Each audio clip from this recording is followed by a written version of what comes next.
Yeah.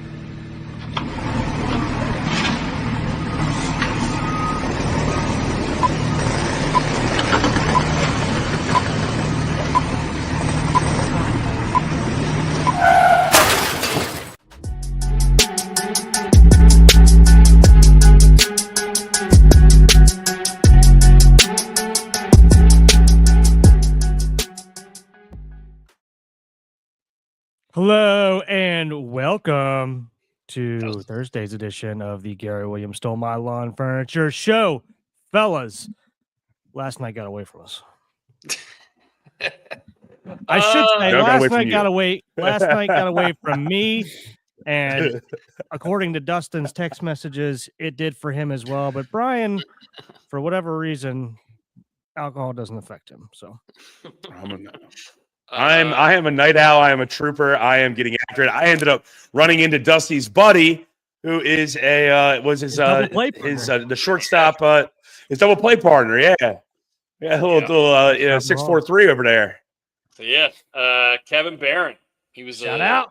He was my teammate on my Maryland Blue Claws team, my Diamond Pros team, and also my Calvert Hall team. He was a Towson Catholic transfer.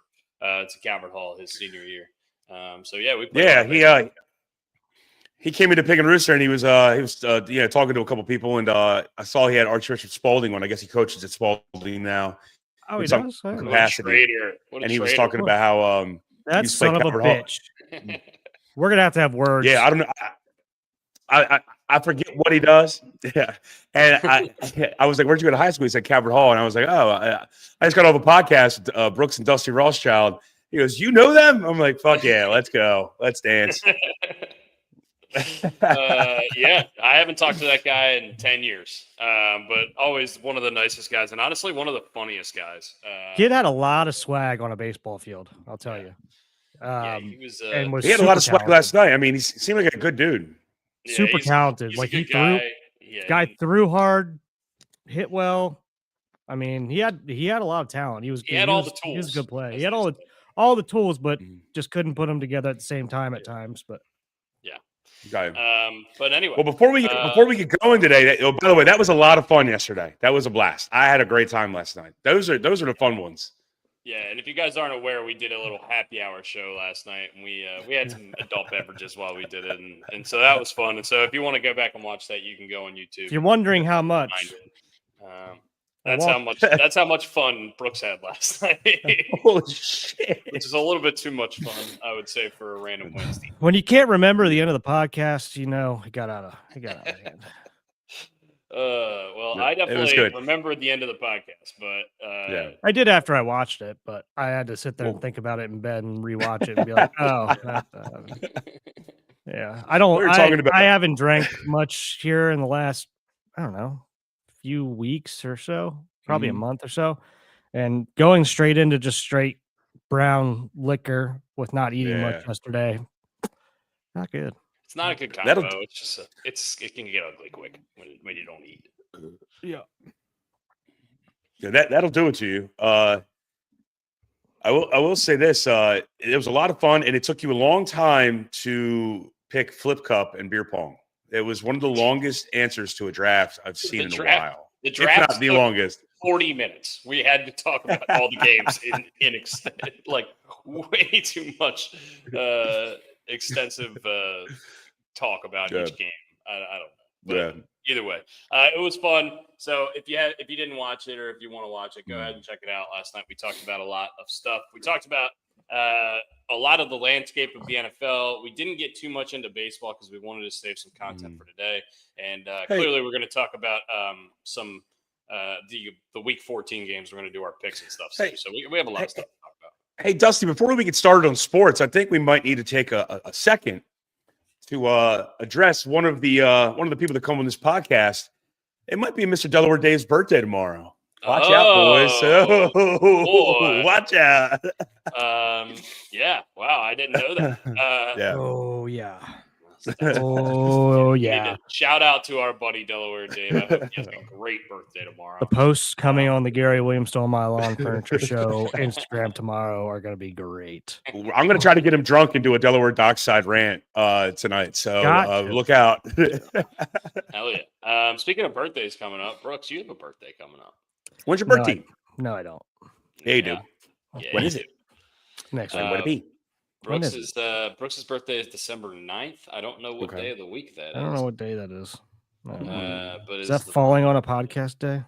Oh, Daddy, it's a Tuesday. Oh, no. Oh, no. So, yeah, look up for Tuesday's show. Get that Willet ready. Get that Willet ready, baby. Let's dance. So, that'll be giddy up. Better because it's our annual Christmas party, our staff Christmas party. So Tuesday night was already going to be a drunk day for me. I guess I'm just going to get drunk a little earlier than I thought I would. maybe we play dice game on Tuesday. We had a sure. We will. Brian had a good idea, and we could probably find some dice generator on here and play the dice game live. Yeah. Sure. Oh yeah, that'd be fun. We'll do a Monopoly pod. We'll just play Monopoly, and that'll be the whole pod. Yeah, that'll be good for our listeners on Spotify. Yeah. Hey, you guys want to listen to us play Monopoly? I'll take B&O Railroad. I'll buy B&O Railroad. Yeah, here we go. Oh man. Shit. We have a lot of stuff to get to. There's some Giannis Antetokounmpo stuff that we might talk about. There's the Caps who are on fire. They won 7-1 last night. They've won 9 of their last 10. Ovechkin scored 2 more last night in his historic goal run that he's been going on. He's having a great year, by the way. He's a machine. Yeah. How many goals does he have this year? Hold on. I will pull his numbers up. 12. Double. I was gonna say double digits. He's got 14 goals and 15 assists. He's top 15 in the league in shit. goals. He's tied for 22nd in the league in points. Hell yeah, man! And he's tied for 31st in plus minus. He's plus 10 on the year. Hell yeah, Ovi. So he's having a really, really good year. Really Hell productive year. 40-year-old Ovi. Yeah, 40 years old. I want to live in the moment. I really do. But I just have a question. I know it's the last year of his contract, and I think we've talked about this from previous podcasts. Do you think he's going to just go 1-year contracts moving forward, or do you think he's going to call it? I would assume he's doing 1 year at a time. I think it's gonna be like, all right, do I still feel like playing? Am I hurt? Am I still contributing? I think all that's going to go into it, and it's going to just be a year by year basis. Okay. He just seems like the kind of guy who's not going to he's not going to announce it at the beginning of the year and then have a parade in every city he goes to. They're going to have a video package. He doesn't seem like that kind of guy. I feel like when he's done, he's just going to announce it towards the end of the season, and that'll be it. Yeah. He seems very awkward when the spotlight's on him for stuff like when they did the record breaking stuff. He seemed a little like I don't love this. I could see him saying something like an All-Star break or something, or maybe like right before an All-Star break, so they can honor him at the All-Star game, and then whatever the All-Star festivities they do, because they do that 4-team thing. I hope they keep doing that. Yeah. Hell yeah. The Caps have also in that long streak they've had have also only scored 3 or less goals one time. They've scored 4 or more goals in almost all of those games. They're just scoring at will. So really awesome. A lot of production coming from really all over the ice. We have Churchrin and McMichael and Dylan Strome and Ryan Leonard and just guys all over the place getting points. So first place in the Metropolitan Division as of right now. So you know what's good? Really talk about it too much. You know what's good about this too is that the Penguins are playing well too. Yeah. So I mean they're 13-7. Obviously they're a little bit behind, but I mean they're playing better than they have been the last couple of years. I know there are rivals. I like having a rivalry. I like when Pittsburgh's semi-decent. It's nice. I mean, I know they might be our biggest, well, actually, is Florida in the Metro? I know Tampa is. No.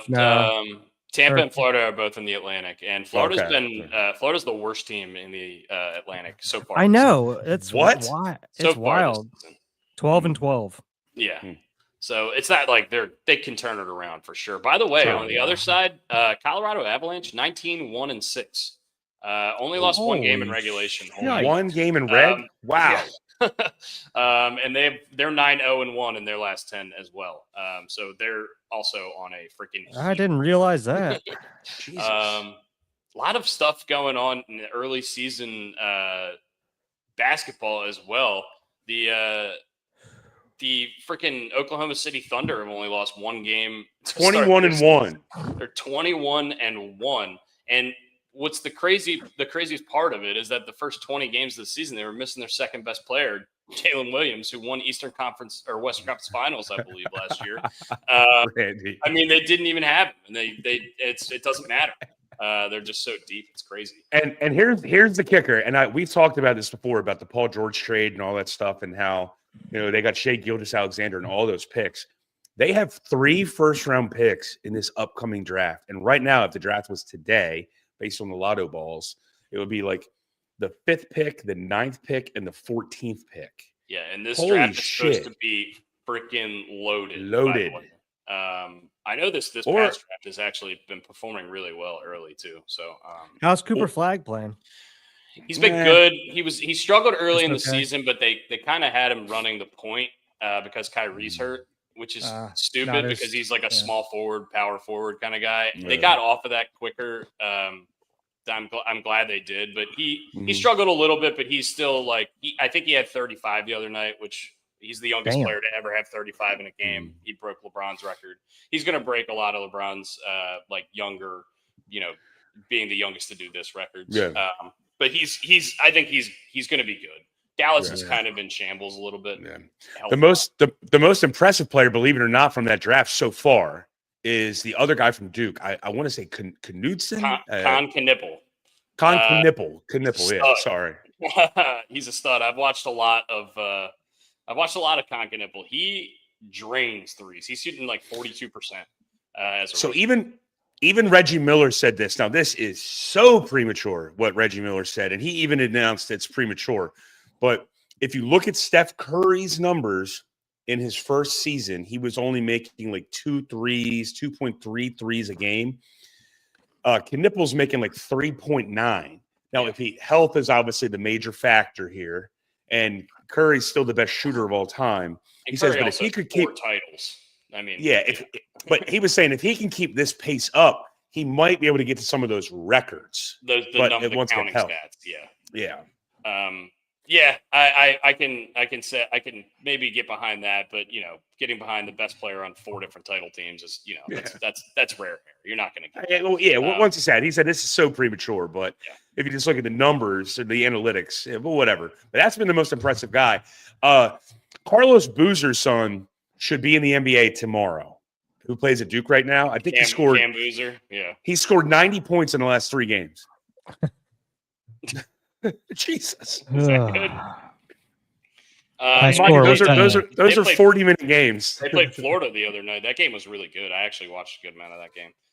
That night was crazy. It was Duke, Florida, and then right after that, it was Kentucky, North Carolina, and then Kansas was playing like Texas Tech on the other TV. I was like, holy shit, all these college basketball games are freaking awesome today. I love these early season heavy hit matchups are fucking awesome. Yeah. Just to give context to the Oklahoma City Thunder stat, by the way, they're 21-1. This is the best start any team has ever gotten out to, I believe.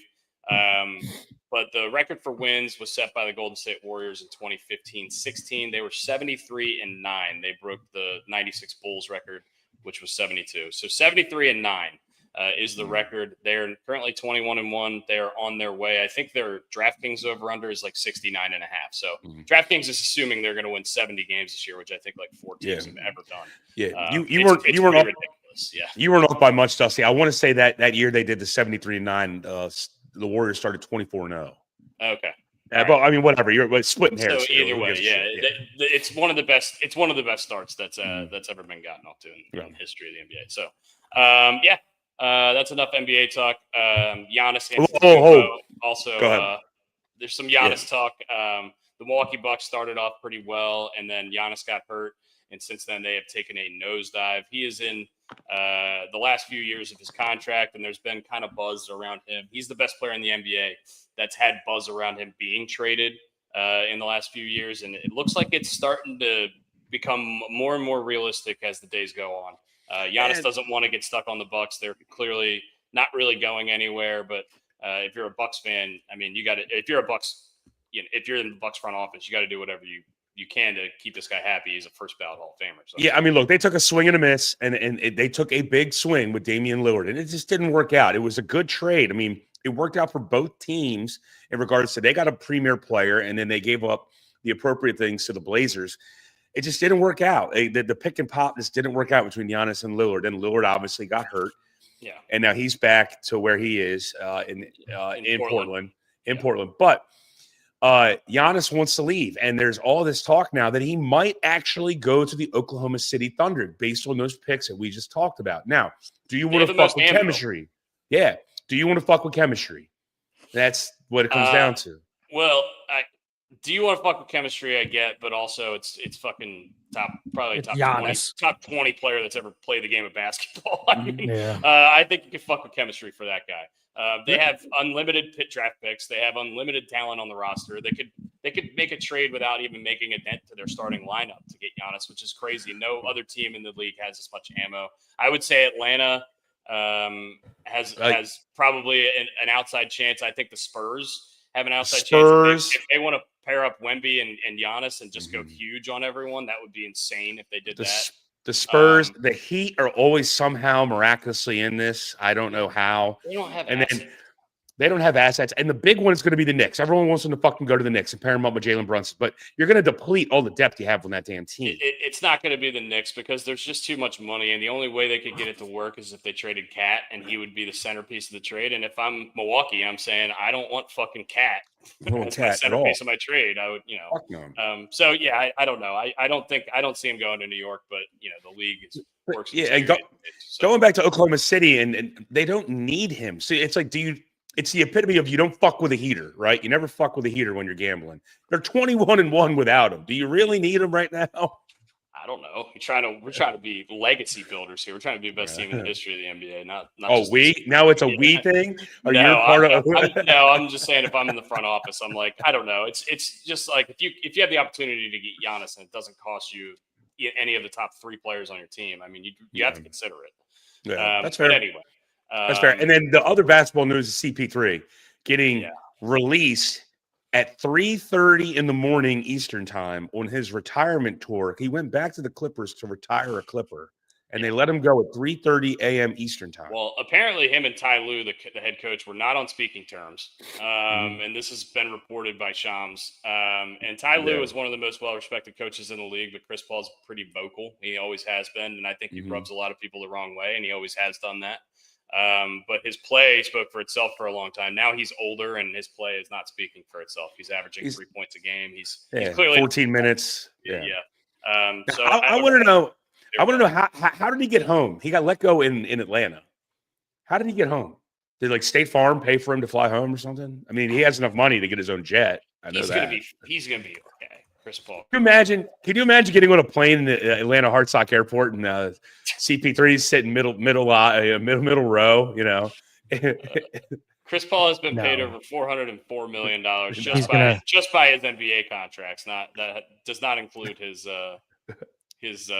contracts with whatever sponsors that he has. Yeah. He's doing all. He's gonna get his own. He's gonna pay for his own private jet. He graduated college the year I graduated college. That is crazy. Did he graduate college or did he come out as a junior or something? He came out as a senior? I'm pretty sure he graduated. He went to Wake Forest. I know he went to Wake Forest, but God, he was so good at Wake Forest too. Oh my God. He's such a nightmare to play against. He played 3 years at Wake Forest. So he came out as a year. Maryland was still in the ACC. That was a draft right there. That draft was stacked. In 2005, the year he came out? I think it was 2003. I thought it was 2003 that he came out. No, 2003 is the year that LeBron came out. All right, and that's why 2005 is the year that Chris Paul came out. All right, then I'm thinking the wrong draft. My bad. This draft is really not stacked. Okay. And he went 4th overall. The guys in front of him, Andrew Bogut, Marvin Williams, North Carolina? Not even a starter at North Carolina. And then Deron Williams, who was a good point guard for a long time, but not nearly as good as Chris Paul. And then after that, you got Charlie Villanueva, Channing Frye, Andrew Bynum, and some other guys. Get the fuck out of here. Sean May. Holy shit. I forgot Sean May existed. He's now coaching in North Carolina. This draft stunk. Andre Blatch. Who? Anyway. He played for Oakland A's? Who's that? Andre Blatch. No, he played for the Wizards. He got like an $80 million contract and got waived like a month later. It's pretty crazy. Of course. Anyway, we are done talking basketball. That's the most basketball we've talked in a long time. But yeah, that's there's a lot of weird stuff going on in the NBA. So we'll give you that little update there. Good for the Caps. We also have the Hero World Challenge going on this weekend. This is the first kind of fun golf event of the year. It's only like 20 guys are in it. It's like 22 golfers. But it's hosted by Tiger. It's in the Bahamas, so a lot of the top guys are in it. Scotty won it last year. He's going to be defending. Keegan's in it. Spieth is in it. Hideki, Wyndham Clark, our boy Harris English. It's all the big dudes. And there's no cut, obviously. And they all sleep on their yachts and then go golf and then sleep on their yachts and then go golf. So that's a fun little tournament. So that's something to watch this weekend. If it's slow, I'll probably be throwing that on today until the Thursday night football game, and we have some other stuff. Are they doing another full swing? Do you know this? I don't know, honestly. I didn't watch last season. So I'm not 100% sure. I would assume they're going to keep doing it. I think they're getting ratings, and I think it's bringing people to watching the sport. So I don't know why they would stop, but I don't know if they have a contract with Netflix for a certain amount of seasons or what. Yeah, I don't know if there's like weird merger shit that's going on. They're still talking about, but it's not really going to happen. It kind of affected full swing. I don't know. I was wondering. I wonder if you guys read anything. That's all. Also, Sean May, that you brought him up from Drake May's brother. No, that's not Drake May's brother. Right? No. Luke May is May is Drake May's brother. Sean May is different color. I didn't want to go there. I was thinking that. Well, yeah, it's May without the E at the end, but Luke May. And then I think there was another one, wasn't there? Yeah, there was a good one. Luke was really good. He hit like was he the one in the championship? Yeah. Luke's the good one. He plays for the Nagoya Diamond Dolphins. Diamond Dolphins. The Nagoya Diamond Dolphins in the Japanese B League. Why has everything got to be a dragon in Japan? I don't know. He was born in Cary, North Carolina. Yes, there is a fourth season of Full Swing is expected in 2026. So yes, there will be another season next year. All right, let's talk some baseball. The Orioles have a new closer, and we pair that with the Taylor Ward move we've already made. We pair that with the Andrew Kittredge move that we made to get him back in the bullpen. Some more early movement this year for the Orioles as opposed to last year, which I like. It hasn't been top end guys. Although I will argue that until the second half of last year, Ryan Helsley was definitely a top end closer in the league. Led the league in saves 2 years ago, and then had a really good year last year up until the trade deadline. And then after he got traded, he was moved to the 8th inning as opposed to the 9th. I don't know if that was a part of it or what, but he did not perform well down the stretch for the Mets. But we get him on a 2-year, $28 million contract. It is a 1 year, basically 1-1 with a player option for the second year. So if he performs well, he's not going to be taking the second year. If he performs poorly, he might be. But I do like this. I like this move early. Once again, I think we have a lot of stuff to take care of, and we need a lot more ammo in the pitching side of things. But that was a big one. I like the early stuff that we've seen. What are your guys' thoughts? Love it. Absolutely love it. I saw some people saying like this was another dumpster dive by Elias. I don't think so. I think I've been wanting Helsley for 3 years now. 2 years, I guess. He throws fuzz. And yeah, it's I don't see. I'm not reading into anything that happened at the Mets last year. Everybody struggled on the Mets last year. It seemed like, besides Juan Soto. Yeah, I'm pumped about it. I mean, this takes care of a big issue. I mean, we knew this was going to be an issue. Some people were saying it, like comparing this to like when we picked up why am I blanking on his name right now? Kittredge? The other, no. The old closer. Kelly Gregg, or not Kelly Gregg, Zach whatever Britton? his name was. From 2 years ago, guys. From Atlanta and Felix Boston. Bautista. Oh, Jorge Lopez. Oh, Craig Kimbrell. No, Craig Kimbrell. Oh. Yes. People were comparing this to the Kimbrell pickup, and I'm like, this ain't no Kimbrell pickup, guys. Well, he's this 10 is years younger than Kimbrell was at the time. I know. This is way different. Way and he different. doesn't have red hair. I'm totally cool with this. Yeah. I'm pumped up. I do still think we need some more help in the bullpen, but bullpen's starting to take shape. If Helsley can get back to where he was in 2024 with the Cardinals, this is a massive add to the bullpen with Bautista out from Ravens Roost 25. I agree with you. And I mean, honestly, the beginning of last year, not even 2024 Helsley. I mean, just beginning of last year Helsley. And I don't see why he won't. So truthfully, I think this is a great pickup. And for $13 million, yeah. Acquire as many fucking arms you can and throw shit against the wall and see what sticks. I mean, that's the best way I could put it. And I want to listen to you guys, honestly, because I don't know much about Helsley. I've heard you talk about him, Brooksy. I want to listen to what you guys think, and I appreciate your input because I don't know a lot about this stuff. But I can just say acquire as much stuff, and then we'll figure out how to fucking use them. Yeah, I mean, Kittredge is back. We basically sent him over as a rental to the Cubs and sent back our old buddy Cash right back to them. And yeah, I mean, hold on, I'm trying to go round out our bullpen here. Pulling up the roster here. We signed Dietrich Enns, who looked decent last year in the bullpen, and obviously Cano's still there. He needs to have a bounce back year. He's had a rough year to year and a half. Tyler Wells will be a swing man.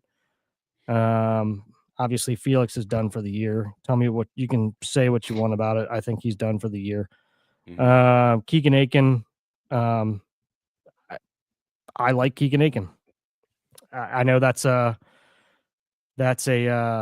controversial statement to make, but I mean, he gets lit up when you throw him into like the highest of leverage situations. Brian's favorite word. I hate it. I was going to say something. Can we go a whole season without saying leverage? That he got thrusted into last year because of injuries. But I mean, when you're throwing him out there as a long relief guy or bridging the gap against some lefties, I mean, he's great. His numbers are great. That's his job. He knows what his job is. When you go outside of that, yeah, he's not the best bullpen arm you've ever seen. He's not going to come in and light the world on fire, but he's going to get the job done for what his role is. So, and he can emergency start, or if you get a rain delay or a starter can't come back out, you can throw him in there. He's a long reliever. So, but yeah, so yeah, I'm pumped about the Helsley.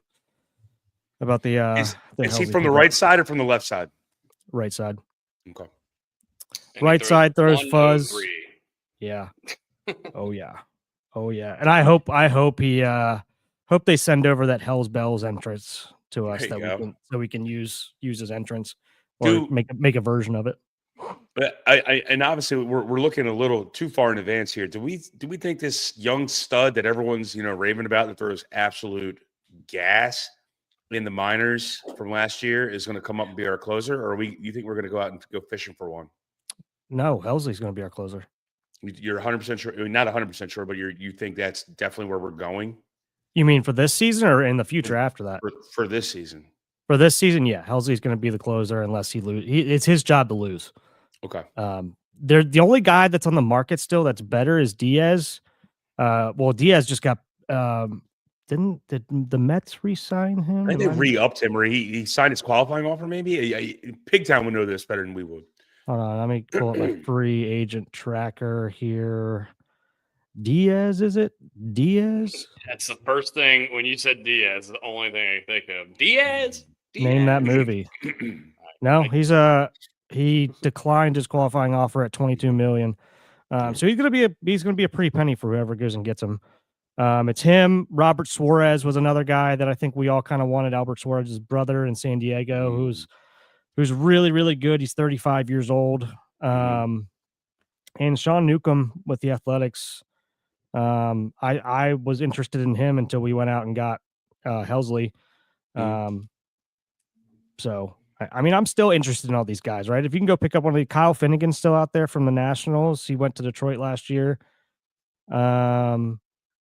Obviously, everyone wants Pete Fairbanks from Tampa. I think that would be a great pickup too. I don't know how that would go having two closers out there. Well, closers want to get paid like closers. They don't want to be paid as setup guys or guys who have holds. Agreed. So. His what was Pete Fairbanks' qualifying offer? 16 mil. No, he didn't have a qualifying. He's just a free agent. So yeah, he plenty of guys out there, plenty of guys you can trade for still too. But again, going back to what we were talking about, I love the Ryan Helsley pickup. He's going to be the closer unless he loses the job. But yeah, it's in my mind, this was the biggest need. Just besides, obviously, we all want to go get a starting pitcher, but pitching depth is going to be huge this year, and having a good closer. We saw what happened 2 years ago with Kimbrel.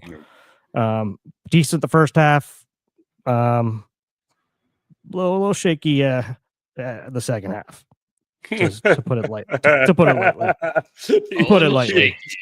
A little shaky. You say. To put it lightly. If you would to put it lightly, it's like he drank the rest of that bottle of Willet and then went out and tried to throw a baseball. Yeah, right. But I mean, he did the job in the first half, and I don't know. $15 million was a lot of money for that guy. I was surprised when he got that. So, what the hell's a Chelsea Clinton? What the hell's a gigawatt? Jesus Christ. Any other baseball news? We have some Hall of Fame stuff that I wanted to talk about. So they're doing these committees now. They have like a contemporary committee, which they've had for a long time, and it takes into account players who are not in the Hall of Fame that played after the year 1980. There's a lot of guys that you would recognize on that committee. That would be Fergie Jenkins, Jim Cott, Juan Marichal, Tony Perez, Ozzie Smith, Alan Trammell, Robin Yount. Those guys are all on that committee. They're going to be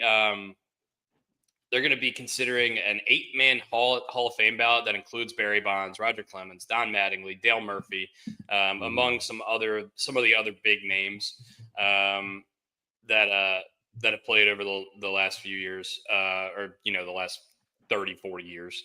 I don't know. Do you think that these committees, these voters, these committees are going to allow guys, the steroid guys like Bonds and Clemens and those kind of players? Do you think they'll eventually get into the Hall of Fame, and this is kind of the route that they're going to need to take? Do you think this is going to take a long time? Do you think it's not going to take that long of a time? Do you think it's going to happen at all? I just kind of wanted to get a feel of where you guys thought these guys are now, as opposed to when they were on the ballot just a few years back. Do you think people have changed their minds a little bit, or do you think it's still going to be the same old?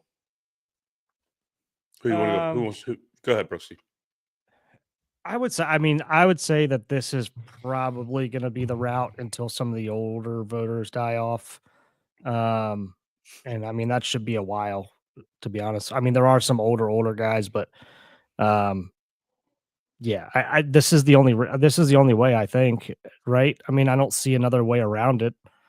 Because the guys that are there now have shown that they're not going to let those guys in. So, yeah, it seems like these committees are being created in order to assist these guys to get into the Hall of Fame. I don't think these committees were made out of just randomness. Who made them? So, I hell if I know.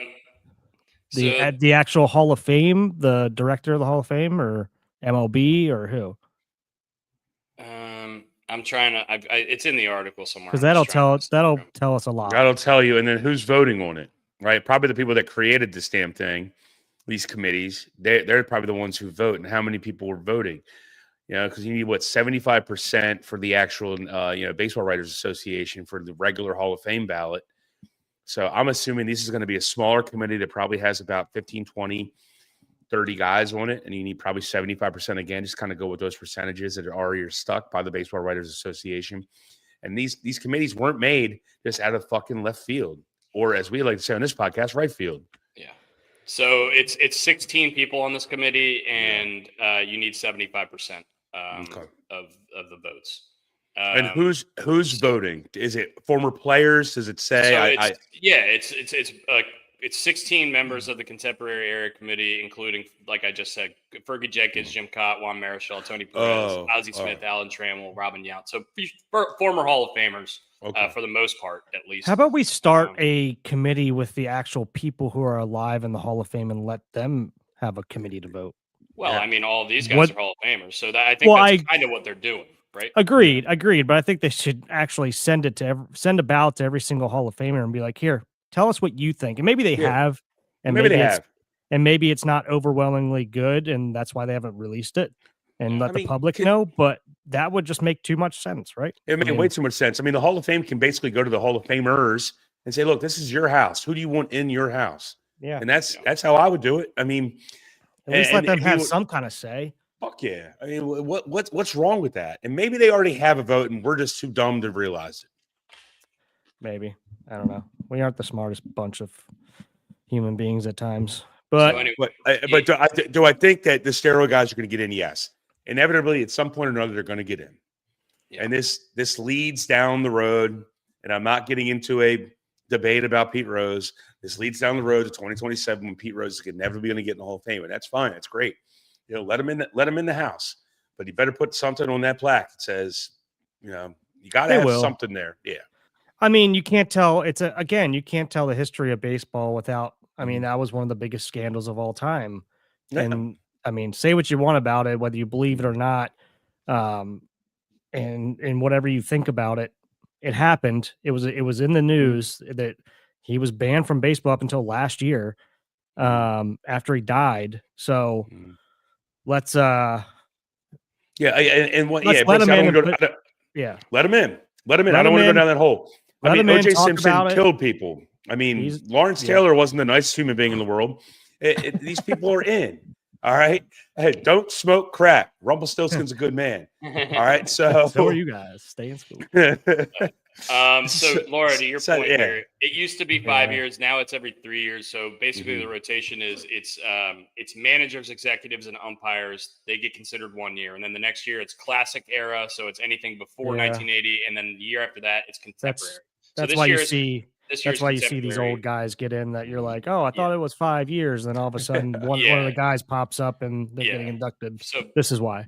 Recently, Fred McGriff, Harold Baines have gotten in via the classic era committee. I believe that used to be called the veteran committee. Now it's there's a contemporary era, there's a classic era, so pre 1980, post 1980. So every other year, which I like. Yeah, because there are guys that are just going to get shafted just because there's just so many good people and you can't put everybody in, especially in certain years. Like, if you're going in the year when Tony Gwynn and Cal Ripken are in, everyone's voting for those guys, and maybe it's a little bit more difficult to get your name on the ballot that year when there's those kind of guys. So the 8 guys that are going to be considered for this year's contemporary ballot, in totality, these guys are Barry Bonds, Roger Clemens, Don Mattingly, Dale Murphy, Carlos Delgado, Jeff Kent, Gary Sheffield, and Fernando Valenzuela.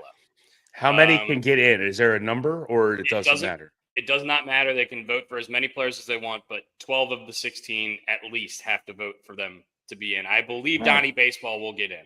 Yeah, I like this. And I think Dale Murphy will 100% get in as well. I think Dale Murphy has been one of those guys that people talk about a lot. I don't think Delgado will get in this go around, but I think next go around he will have a chance to.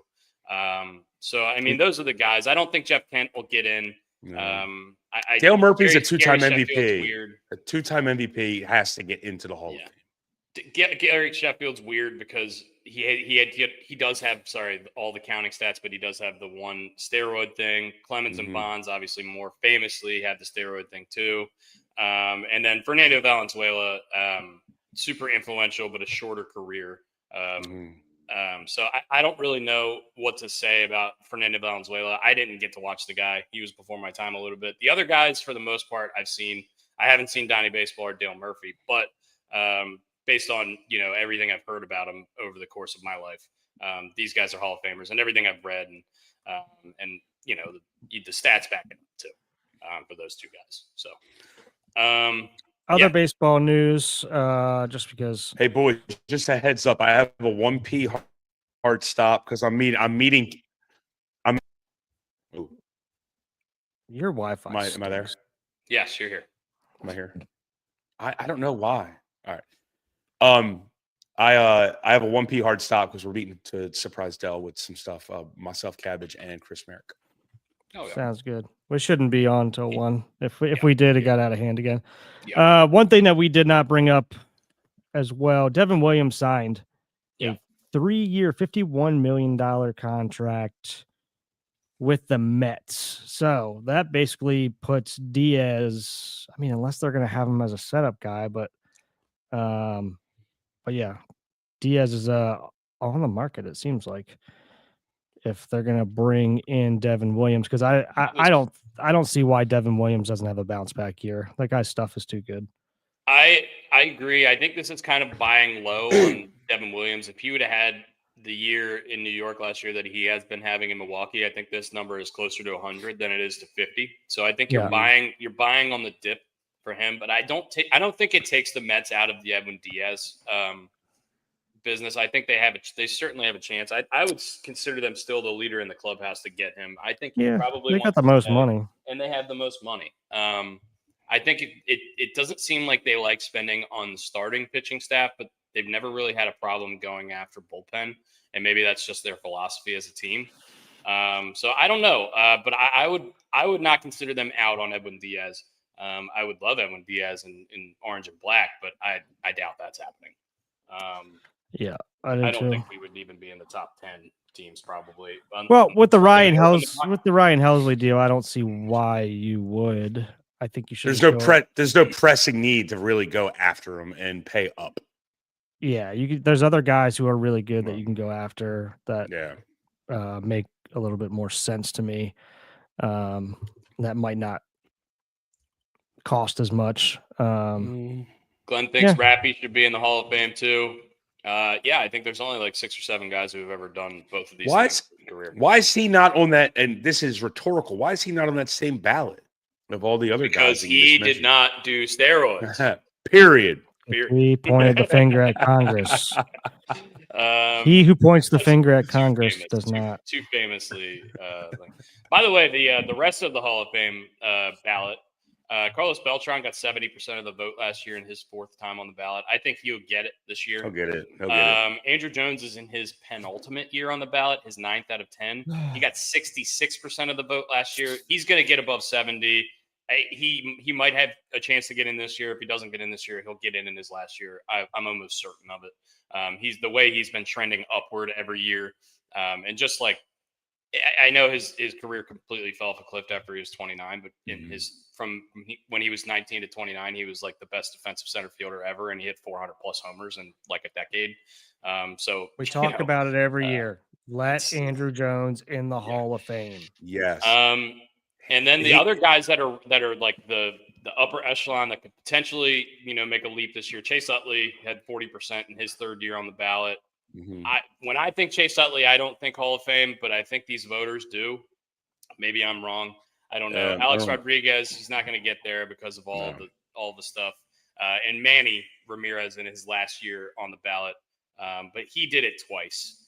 He got caught twice in an era he should not have gotten caught once. Same with A-Rod. So it's at a certain point. A-Rod only got caught once.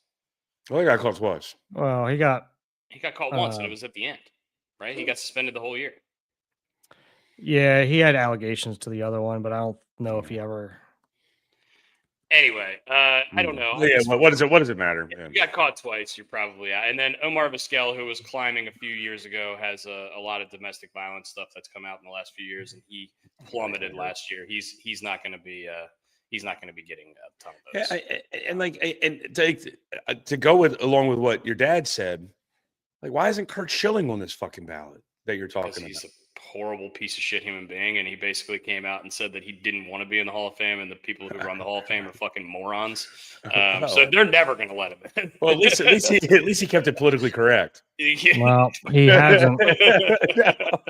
That's the problem. He hasn't kept it politically correct. The only guy on the ballot coming into this year, the first year guys, that I think has even a chance of repeating on the ballot is Cole Hamels, a guy who pitched for longer and probably has a better stat line than you would even think, but also has all the accolades. I believe he threw a no-hitter. He won he won at least one World Series championship with Philly. And I think he probably pitched a lot in the playoffs. Really good playoff pitcher. And just really Hall of very good. Yeah. Hall of very good. But he'll get votes, and I think he'll stay on the ballot for a little bit. That's what you need. You need 5%, right? 5% to stay on. So last year, Torrey Hunter got exactly 5% of the votes and stayed on. He's the kind of the bar there. After that, Ryan Braun. I mean, he's not getting votes, especially with the PEDs. Nick Markakis, we love you, but you're not getting votes for the Hall of Fame. Howie Kendrick, Sin-Soo Choo, Edwin Encarnacion. Sin-Soo. Yeah. Get the fuck out of here. Old two flaps. So anyway, that's the Hall of Fame. The Hall of Fame talk for today. Get Carlos Delgado in the Hall of Fame. That dude is so underrated. On the Hall of Fame topic, and I'm going to switch sports. I saw that Robert Kraft and Bill Belichick are up for the Hall of Fame this year. Yes, they are. How does that work? Because I thought you had to have 5 years removed from the game in order. Now, owners are different. I understand. Coaches are different too.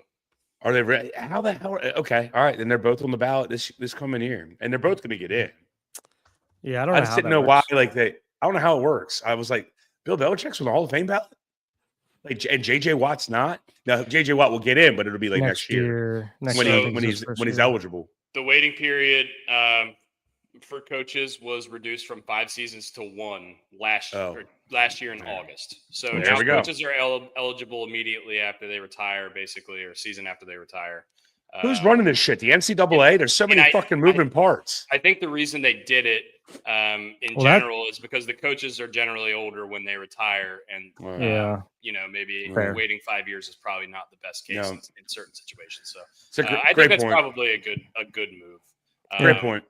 I mean, and it would be weird though if he got inducted to the Hall of Fame and then a couple years down the road he took another job and then he was the Hall of Famer. I was just thinking of that. I was just thinking about that. That would be like a WWE thing where like Ric Flair is still wrestling, but he's in the Hall of Fame.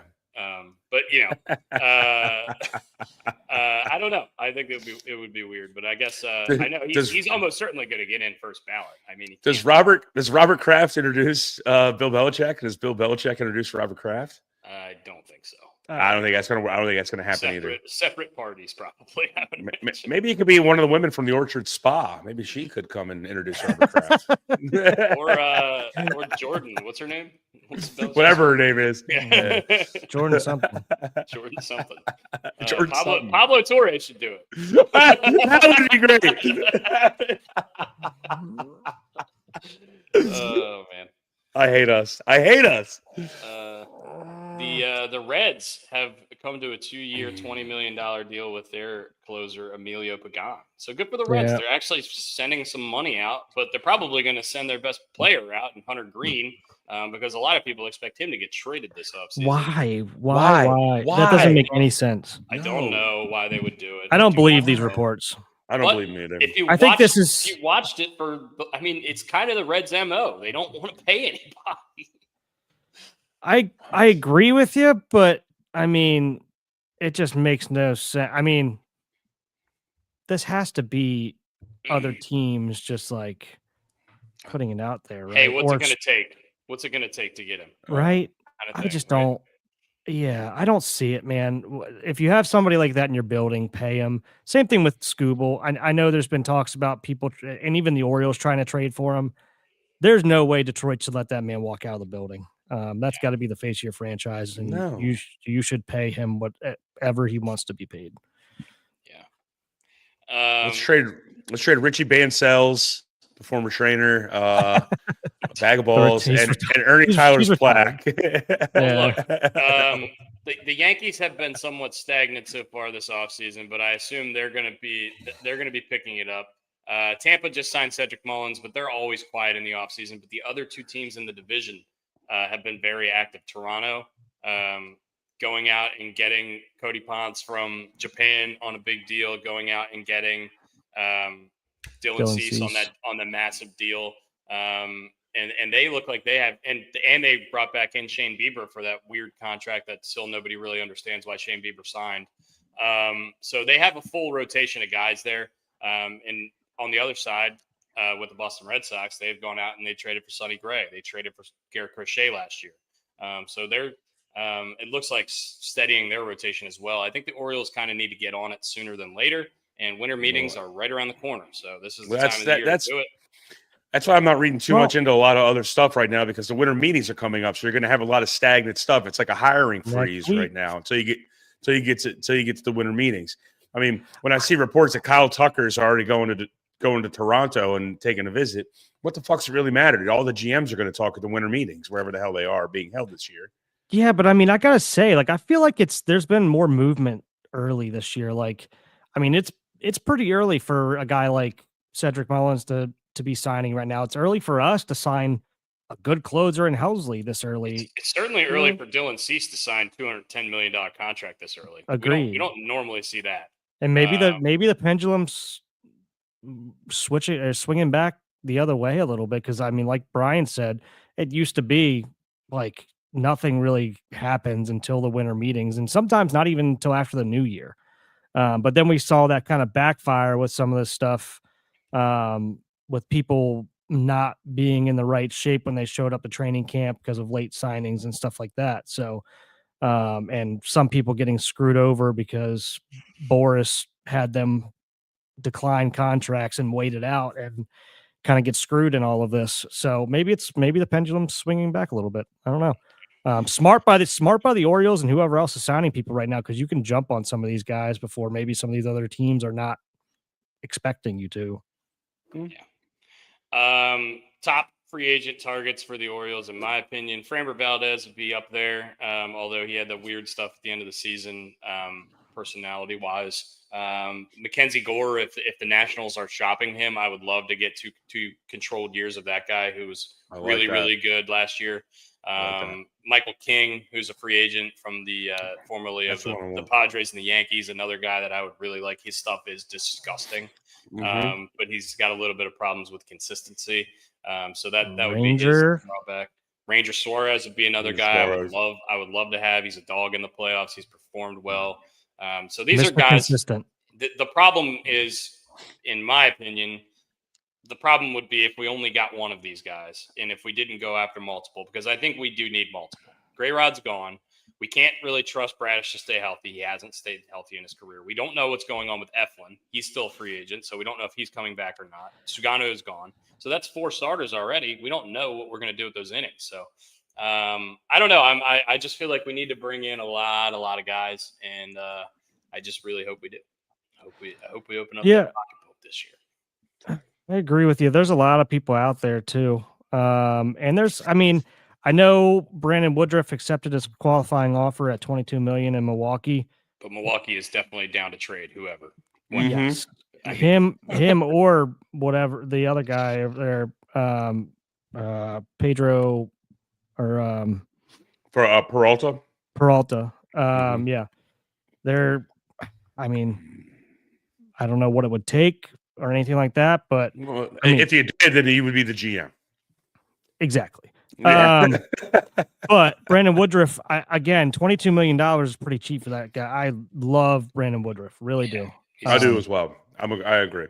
And for sure, the Brewers are down, especially if the guy's only got 1 year of control left. They're down to get rid of him and get some prospects in and retool, because that's what the Brewers do the best. Yeah, you just got to make sure it's not a burn situation, but you can't predict the future on that stuff either. So the Brewers are the National League version of the Tampa Bay Rays. They are so smart, and they somehow find a way to win. Yeah. We were just talking about Giannis a little bit earlier, so I just wanted to bring this up. Shams Charania tweeted 9 minutes ago, Milwaukee Bucks star Giannis Antetokounmpo is expected to be sidelined for approximately 2 to 4 weeks with a right calf strain. And we do not like calf strains, especially in basketball, because what do calf strains lead to, Brian? Achilles tears. We do not like those. That's scary. That's a scary thing to trade for. All right. I do not like your hat. Anyway, I want to beat it with a bat. Freddie Peralta. I love that guy too. I would get Freddie Peralta. College football is fun right now. College football. We talked a lot about Lane Kiffin last night, so we won't beat that horse to death. Oh no, but I do want to bring up something I heard this morning by On3 Sports and Andy Staples. Just for the big guy. This is to rub it in the big guy's face right now, Chris Merritt. So they said that On3 Sports did a little bit of a deep dive into what Penn State firing James Franklin did to the rest of the college football landscape. Because of Penn State firing their coach, remember the guy from Indiana, Sig, whatever his name is, re-upped his contract, and other teams, the Vanderbilt coach, the Nebraska coach, Matt Rule, they all re-upped their contracts, all because before any other job was filled, all of these teams re-upped their coaches. Because of the Penn State opening, $370 million new dollars were given to college football coaches. And Penn State still doesn't have a fucking coach. That backfired. Yep. And then Aller put out an Instagram or a tweet or something like that. It's like a picture of him and James Franklin with the song playing. You don't know what you got until it's gone. Oh man, I love that Penn State stinks this year. It's so much fun. Yeah, life's better when they stink. Yeah, for sure. And it's not like the Terps have done anything. But. No, Merrick's gonna punch me in the face when I go over to Pig and Rooster here after. Is he already a Pig and Rooster? Not yet. It's noon. It's time. It's appropriate time. I guess it is lunchtime. It is lunchtime. That man eats like a horse. Mm-hmm. I feel like the Heartline to USF was a blow to them as well. Yeah, for sure. I agree. I totally agree. I think they probably had his name circled. They had his name circled. He's a Big Ten. He's a Big Ten guy, and USF stepped up their game. Remember, at one point, USF I think was like number 14, 15 in the country, and they went 9-3 this year. It's not like it's a rebuild, and they also committed to making more, giving more money to the program. So it's even better that Penn State loses a coach to USF. USF, man, how the mighty have fallen. You guys could have Loxley if you like. No, I'll take him. She's going to turn around next year and get us ranked. Throw it in her face. I hope he does, but I typed in Brian Hartline on Google, and all the news articles are about his potentially stealing a 5-star receiver, Chris Henry Jr. Yeah, which I think is that came out yesterday. I can't believe that Chris Henry Jr. is a 5-star recruit and is 18 years old and playing football. I remember who his dad is very vividly when Chris Henry passed away. When I was, I think, in high school, probably. Yeah.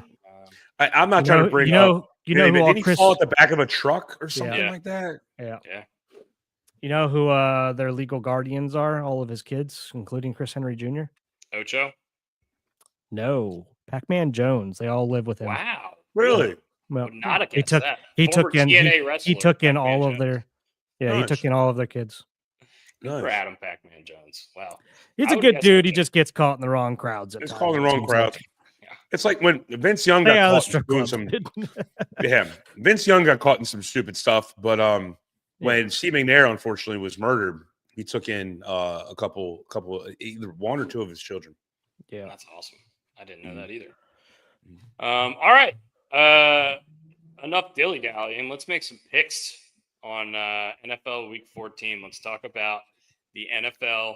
We have a great Thursday night football game tonight, and the over-under will I guess, support my theory. 54.5. Wait. Are fantasy playoffs starting this week? Yes, and Brian got 6 seed. Did Brian make it? And I got the 7 seed. I'm the Brian, you're in the playoffs, dude? Yeah, baby! Look at me! Look at me go. I got to update my roster today.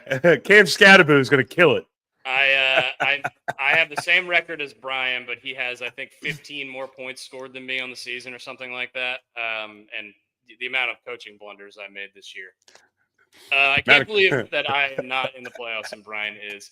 But that's how it goes sometimes. It was a bad fantasy year for your boy. I updated my roster twice all season.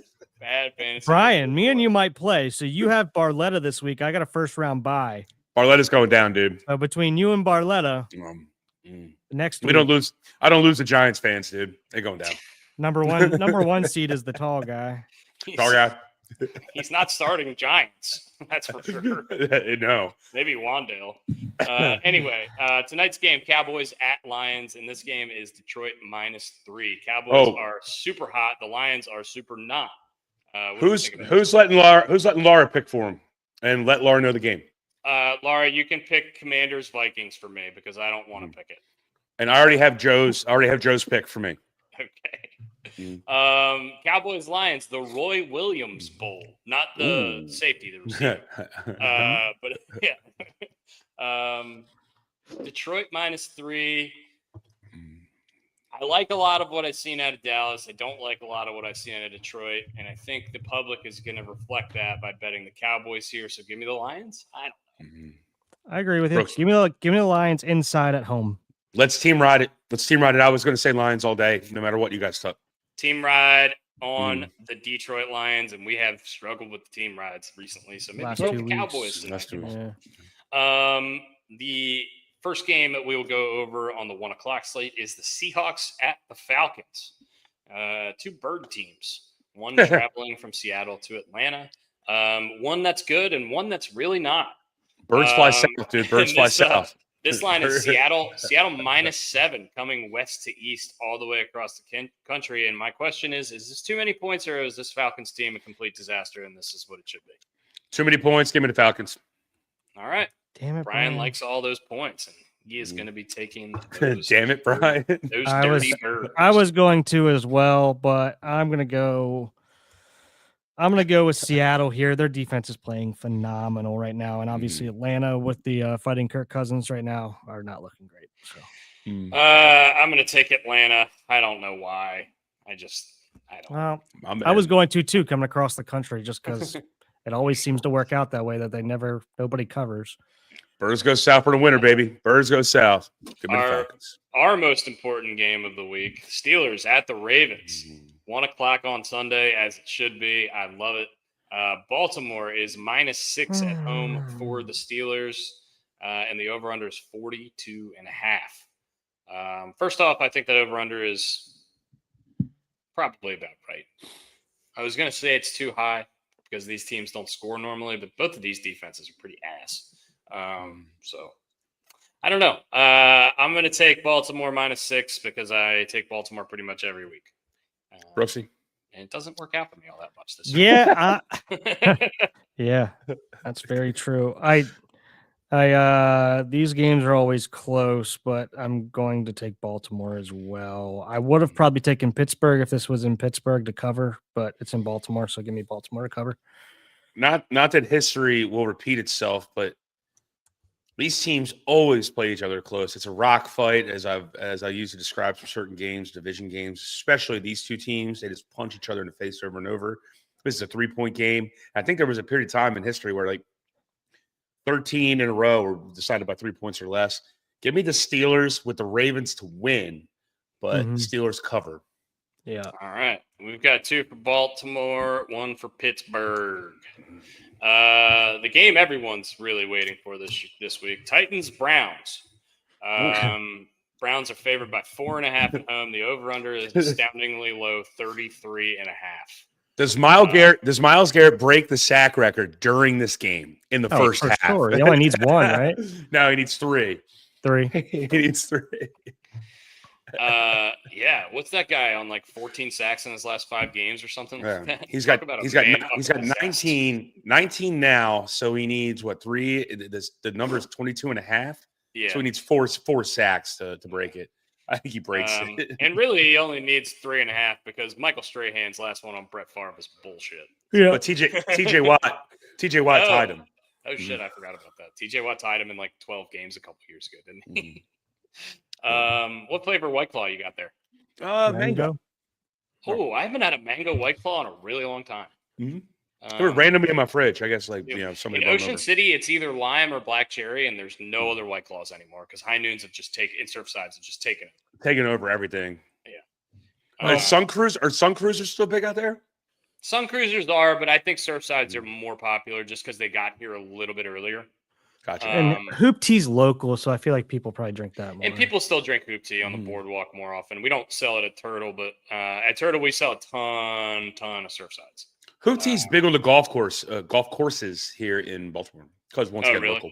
Mm-hmm. That makes sense. I guess they used to be local. Technically, they're not anymore. But. I will tell you for sure, Twisted Tea has taken the biggest hit of everything. Yeah. Twisted Tea used to be a local staple down here, and nobody drinks Twisted Tea anymore. Anyway, Titans at Browns is this game, and I don't know why it's a game. We didn't pick the other. Oh yeah, Tennessee. We just Titans Browns. Give me the Browns minus 4.5 because their defense. The Titans are just atrocious. Yep. Same. Team ride. Titans got to sneak one. You would think they should sneak another one. Give me the Titans. Give me the Titans. Right. I mean, look, they've got. I didn't take much games talking on the into that schedule, one. and they've got maybe 3 opportunities to win any of them. So I got a feeling Shador Sanders does a impersonation of what's his name, Max Brosmer or whatever, and it starts throwing picks all over the fucking place. Man, Titans versus Browns. If this showed up on an immaculate grid, I would just quit. No idea who played for either of those two teams. Colts at Jaguars is the next game. And this is Colts minus 1.5 in Jacksonville. Brooks, Vegas is not jagging off. Why are the Colts still favored in this game when they're on the road? And the Colts have been playing so bad and the Jags have been playing so good. What does that mean, Brooks? I don't know. It seems like they want you to take Indy. Give me Jags. Yeah, give me Jags. Give me Jags. Daniel Jones can't move.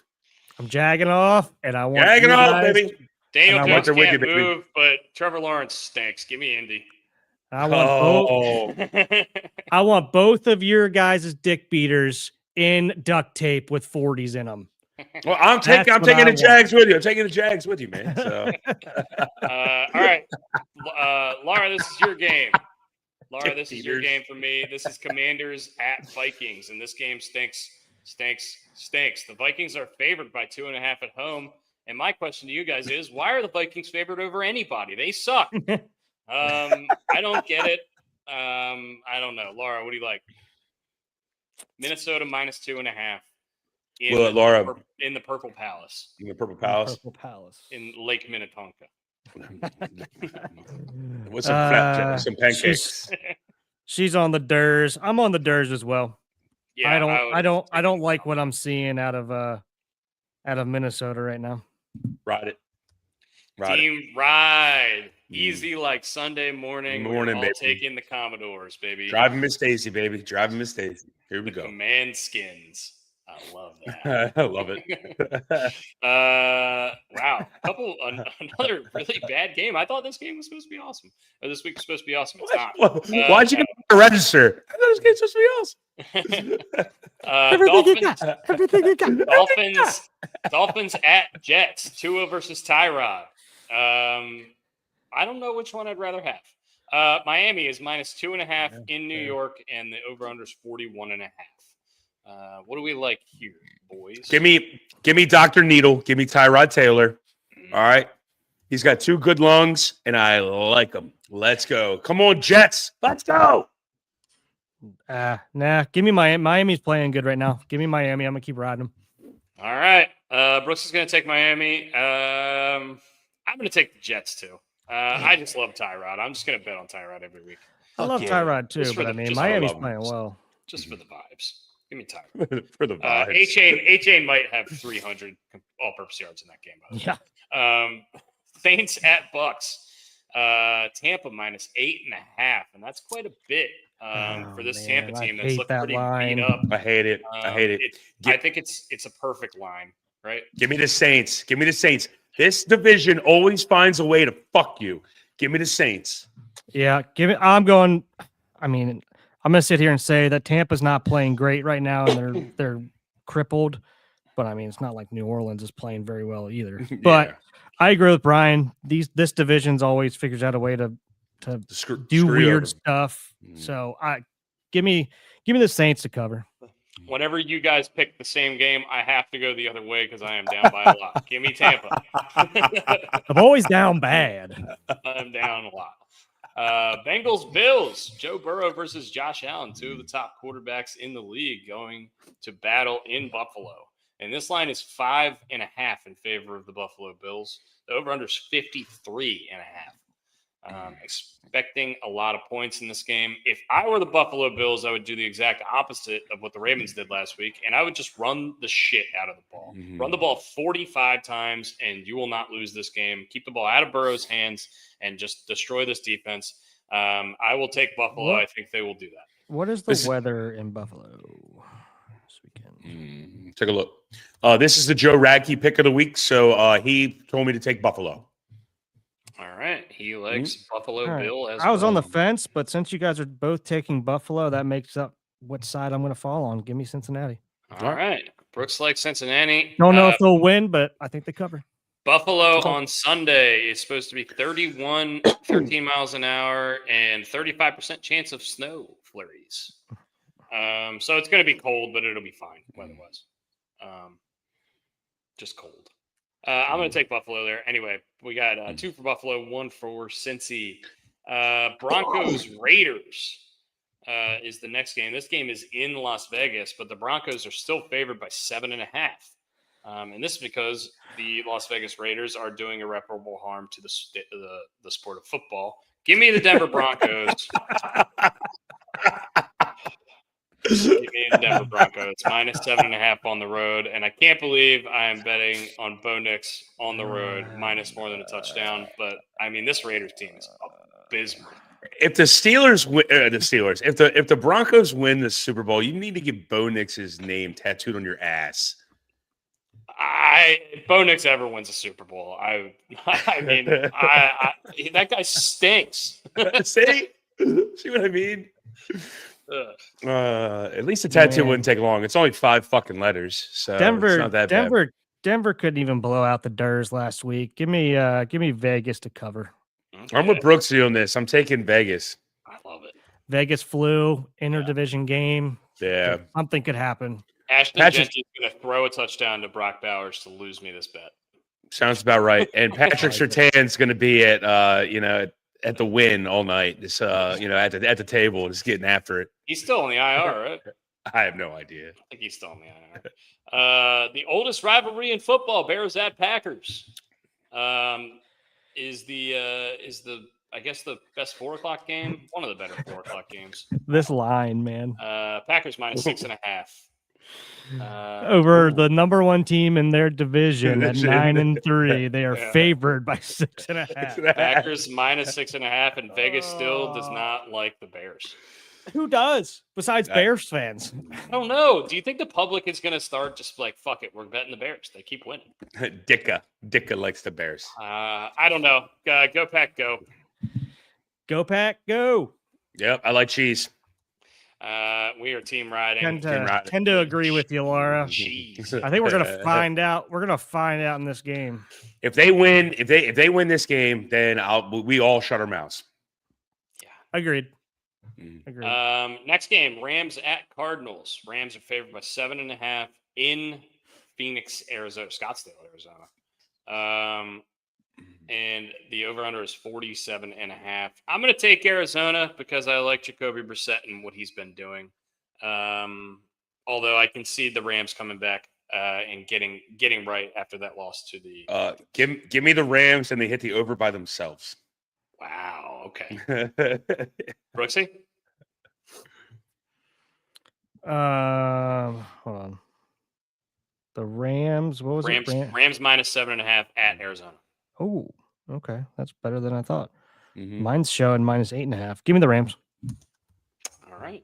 2 for the Rams, 1 for the Arizonas. I have a chance to pick up some slack on you guys. You really do. You can pick up like 5 games, 6 games. we need to have a nice little week. Maybe I'll make a little parlay of all my games. We'll see. See if I can hit like a 100,000 to 1 kind of thing. Texans at Chiefs, and this is must-win time for the Chiefs. They are 6-6. If they lose another game, there is no guarantee they are making the playoffs in the AFC. And it's still win now time for the Texans as well, who are 7-5, and they're fighting right behind Jacksonville and Indy in that division. This line is a classic. Kansas City -3.5 at home against the Texans. And I'll say it now. I think the Texans are a better team. I'm going to take the Texans. I think they're playing better. I think they are better. Brooksy? Casey.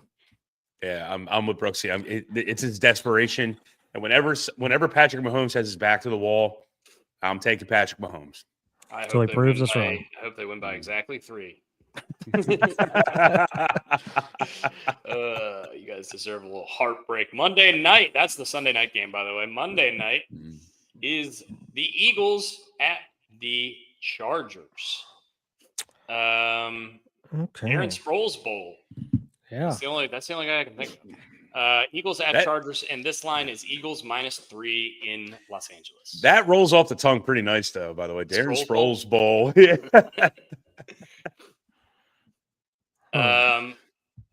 -3? Philly -3 in Los Angeles. I mean, Philly can't suck in this bad, can they? I'm taking the Chargers on this one. For some reason, I like the moxie. This is where I'm going to bet coaches. I'm going to bet coaches. And Jim Harbaugh's got a little bit more pizzazz and ass and vigor than Nick Sirianni's smushed in, punched face. So I'm going to take Jim Harbaugh. Great analysis. Brooksy? I'm trying to figure this out. I can't believe I just took Glenn's Go Blue. Come on, let's go, Glenn. Me and you. I got you. Powder blue.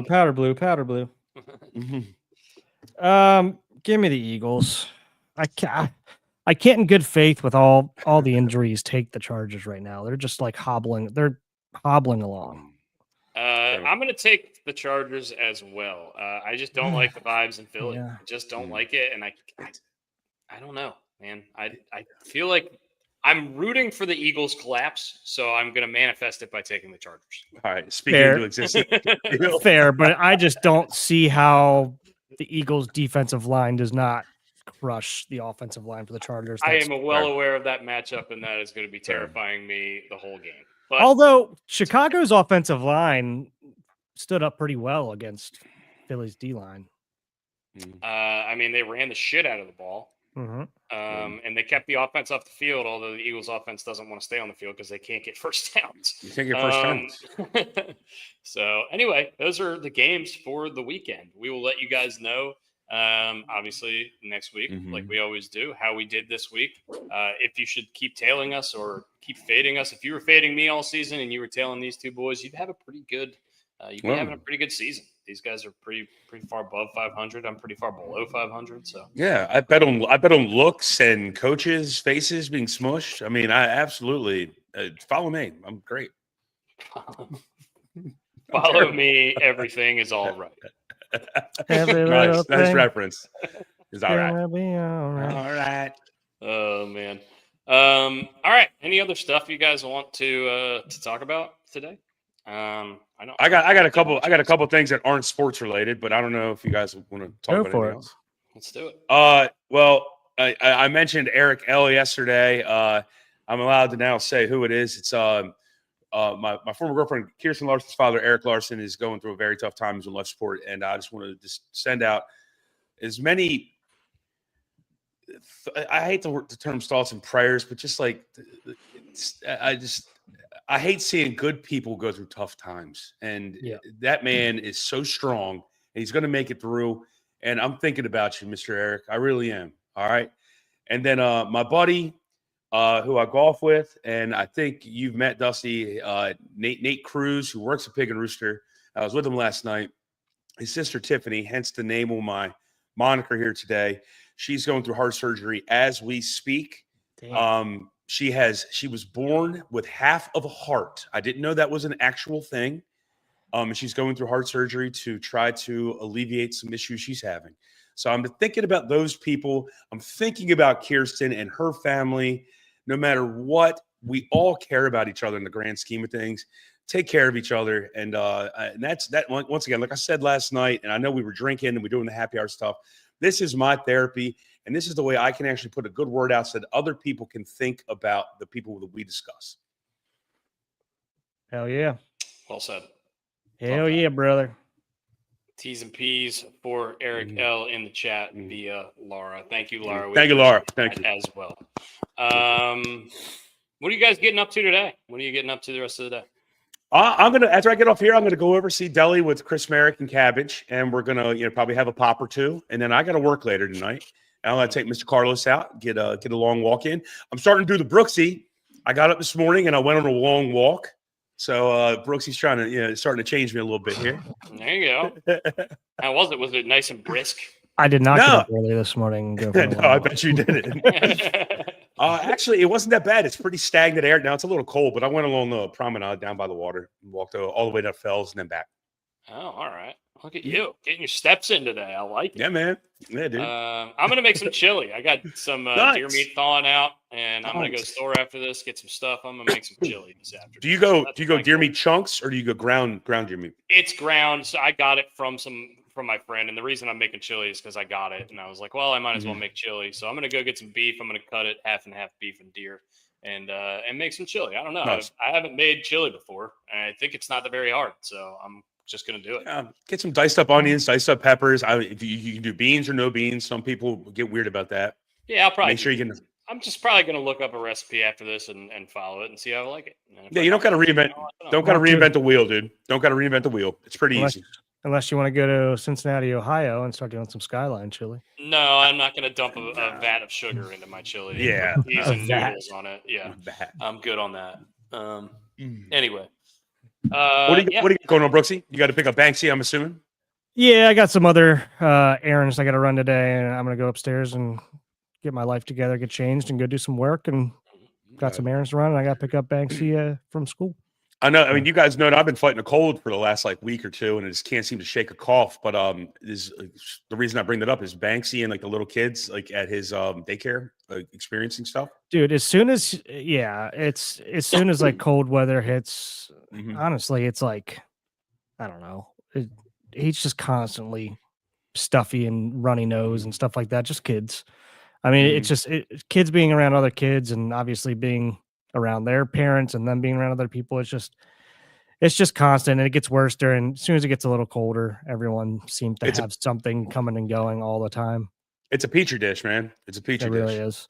Yeah, it really is. I mean, this is how obviously I'm sure all of our parents were like, yeah, we remember doing that. So, but yeah, it's just constantly up and down in terms of being sick, not being sick, leaving the house, not leaving the house. Like some of our good friends here down the street just got back from Thanksgiving, from their Thanksgiving, and they're all sick. Their whole house has got something going through it right now. So it's that time of year. It's one of those things. I go around town. I don't know if Dusty, you're experiencing it down the beach, but there are people with raspy voices. It sounds like they've been eating cartons of cigarettes. They don't even smoke, and myself included. I'm like, I don't feel sick, but I just can't shake a cough. And I sound terrible. I don't want to, whatever. And as soon as it starts getting cold too, I feel like I got to start taking my allergy medicine again too. Because what you said, I start getting raspy and everything like that. It's I get allergies twice a year. I get it right when spring hits, and then right when it starts to get cold again. Yeah, fair enough. Some interesting stuff that just came out. Darius Slay, who was cut by the Steelers, was waived by the Steelers. He was claimed by the Buffalo Bills. But he has informed the Bills that he is contemplating retirement and will not report after being claimed. Also, a report from Ian Rappaport right after that. That was via Tom Pelissero. The Eagles also put in a claim for Darius Slay. He played for the Eagles for several years. Ian Rappaport tweeted, "You have to wonder if this was the plan all along. He's not going to go to Buffalo. He wants to go back to Philly, and maybe that's where they were going all along. So we'll see how that shakes out." But that seems way too coincidental. It really does. Yeah. So we'll see. Another thing I want to bring up. I just thought about it because I'm wearing the Naval Academy hoodie today. Navy's ranked, baby. Shame on the Ravens. I'm going to get this out of the way now because I know it's pissed off Dell. It's pissed off a lot of other friends of ours like Drew. The fact that the Ravens didn't offer PSL owners the ability to buy tickets to the Army Navy game next weekend, that's shameful. Why would they not? Unless you had suites. Now, if you had a suite, then yeah, you got offered. But like regular PSL owners did not get, at least per Dell, he did not get the opportunity to buy tickets. And the reason I bring that up is because I really want to go to Army Navy. It's a bucket item for me, okay? And I hope it's a bucket item for a lot of people. Yeah. I want to see the pomp and circumstance. I want to be there. I want to feel proud of our country. Secondary market tickets are like $600 for the upper level. Shit. I'm like, are you gotta be serious? Dead serious. Look it up. I'm like, you'll be fucking kidding me. Dude, So, I mean, they used to like give away those tickets, I feel like. I know. Yeah. So I'm kicking around. I'm going to actually talk to Dell about this when I go over there in a few minutes. I still want to see the pomp and circumstance. I want to see the midshipmen. And I want to see the cadets walk into the stadium. I want to see all that, but also want to be in the environment when the game starts. I mean, and even though we're near Navy, I mean, we really don't have a dog in the fight. You know, we didn't go to Navy, we didn't go to Army, but I just want to be there. And for $600, I can't justify that. What I will say is, especially now, just wait until you get to the game. A couple hours before the game, the tickets will start plummeting. And then really, if you go in 5 minutes late, you can probably get a ticket for like $50, $60. Yeah. Yeah, I mean, but that's the game you don't really want to go in late because they do all the stuff before. They do all the stuff. And like, and there's going to be security at the wazoo because the president's going to be there and all that stuff. And I understand that. But I really want to be there at that game. And I'll even pay, like, if it was like $200, okay, $300, $600 for upper level, screw you. That's stupid. Yeah. What I would just say is monitor those prices because that doesn't seem reasonable. I don't think they'll stay that high. I don't think the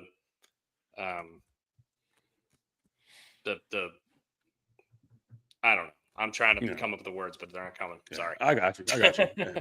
It was something that really came to my mind out of the blue because I could see myself in this, in the camera, and I see it. I'm wearing this, and this like that's just a shame because I've talked about how much I want to go to this game so bad because it hasn't been in Baltimore in like 8 years, and now it's here, and I'm like, I'm not doing this. That's foolish. 8 years. Like 7 or 8 years it hasn't been here. Now COVID screwed us up a little bit there with that one. I forgot about that. Yeah. I mean, they go back and forth between here, Philly, and like New York, right? And New York, yeah, because you have West Point up there, then you have the middle ground. You have the middle ground between the Naval Academy and Philly, and so I don't know. Worst comes to worst, I want to go to West Point just to watch an Army game, and just I don't care who Army's playing. They could be playing. I don't care. You know, Kennesaw State. Who gives a shit? I just want to go see that and feel proud. Go Navy. I'm a Navy fan. Navy. Yeah. I got. Well, I mean, we were born literally less than a mile from Naval Academy. Yeah, I'm torn. I'm torn between the two because obviously we live proximity to Navy. But my uncle, who's in Arlington National Cemetery, went to West Point and is went to was an Army guy. So look at your shirt, Brian. That's the team you root for, dude. Yeah, I mean, like we have that. Our grandfather worked for the Naval Academy for a very long time. I probably should have went there and turned down an offer to go there. So I got a little bit of a dog in the fight, but sure. I don't hate Army. And like Laura said, her pops was Army. Our grandfather was Army in terms of where he served, but he worked for the Naval Academy for a long time. Excuse me. So, but yeah, go Navy. Go Navy. Well, we can talk. We can talk about it more next week because it's after the championship weekend. So, have you seen the uniforms this year? Not as good as last year. I haven't seen them, but they're not the Jolly Roger ones. The Jolly Roger ones were sweet. You have like a quarter zip or a hoodie or something? Yeah, I got one of the zip ups. They sold out quick, man. If they keep those on their website, I mean, they would keep selling the shit out of that because I loved their uniforms last year. Those things were diesel. Do we have the uniforms? Can we pull them off? They just came out. Yeah. Should be able to. Dusty, can you bring them I'm not trying to prolong it too much, but I mean, if they're up, I haven't seen them yet.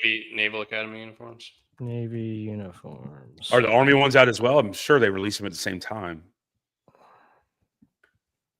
Let's do Army Navy game. I've got the Navy ones up. I'm gonna present them in a sec. You want to pull the Army? Present your colors. I just don't like the font on them this year. I like everything else but the font. So this is the Navy uniform here. Let's try to get a better look at the helmet. Helmets. What the hell? The helmet's sick. Sweet. It's like a pirate ship, like on a parchment paper kind of thing. That's fucking sweet. And I like the rope on the. I love the rope. Yeah, rope is sick. I don't like the actual. I'm with you, Brooks. I don't like the font of the letter or the actual Navy same lettering. The letter and the number, whatever the font is. Like if they change the font, I would love it. What's that in the What's that in the middle of the helmet? Is that like another sail or something of a ship? I can't really. I think tell. that's rope as well. Oh, yeah, okay. It looks like like rope on like a sail ship, like a pillar that goes up on. I guess technically we should be calling it line. We get line, yeah. Whoa. And then this Army, I love the rope on the sleeve. It's fucking sweet. Let's type in Army. I don't like Army's font either. Excuse me. I like it better than Navy's actually, but Army uniforms are where are they? Right here. There we go. So I don't nah, I'm out. I'm out on Armies. I like Navy's way better. Yeah, I like Navy's better. I like Army's font better, but overall, I still like Navy's better. Yeah, and we're biased. We are biased. We have a lot of good football this weekend, by the way, guys. Saturday's great gonna be football. awesome. It's gonna be killer, man. Texas Tech BYU is huge. We're gonna find out who's gonna be in the. BYU needs to win that game desperately. Georgia, Bama, Indiana, Ohio State, Duke, and Virginia. I mean, get me out of here. If Duke is in the college football playoff, 7-6 or whatever the fuck their record is. 7-5. 7-5. And then we got JMU tomorrow night, trying to go 12-1 and win the Sun Belt. Good for JMU. Yeah, man. Football program is just skyrocketed. Has their coach signed anywhere? I know he was already left. Yeah, he went somewhere. He went to UCLA, I believe. Oh yeah, that's right. That's right. I did know that. Wow. Damn. That sucks for these small schools. Sucks for these small schools. I mean, I know this has been going on forever. And it's just been there's a new light shed on it with the whole Lane Kiffin thing. And like we said last night, maybe this does swing everybody's opinion or lights a fire to change these dates and National Signing Day dates and all this different stuff. But yeah, it's a shame for the kids. But you know what? A lot of these kids do a lot of bullshit stuff too. I mean, that's why Nick Saban left, because people were coming into the office saying, "How much you going to give me?" And they're pay me. Yeah, and their exit interviews. It's not even an exit interview. How much you giving me? All right, these guys are giving me this. See ya. Can you match it? Well, all right, boys. Hey, Mr. Eric, Miss Trina, Kirsten, Jorgen, Larson, I love you guys. Mr. Eric, you're going to get through it. You're a strong-ass man. And then Miss Tiffany Cruz, I never had an opportunity to meet you, but I love you, brother, and you're going to make it as well. We're all strong. We all stay strong together. Go all Ravens this weekend. Hopefully we beat the Steelers, get back in control of the AFC North, and hopefully we'll have some more Orioles news to talk about next week as well. Maybe Kyle Tucker will be in orange. We'll see. Next week should be fun. Next week should be fun. Next week will be a good one, boys. Giants orange, but that's probably more likely. Anyway, more likely than not. I agree. I would agree. We will see you guys next time. Laura, thank you very much. Everyone who's listening, we love y'all. Cheers. Love you guys. See you guys. Outro suck.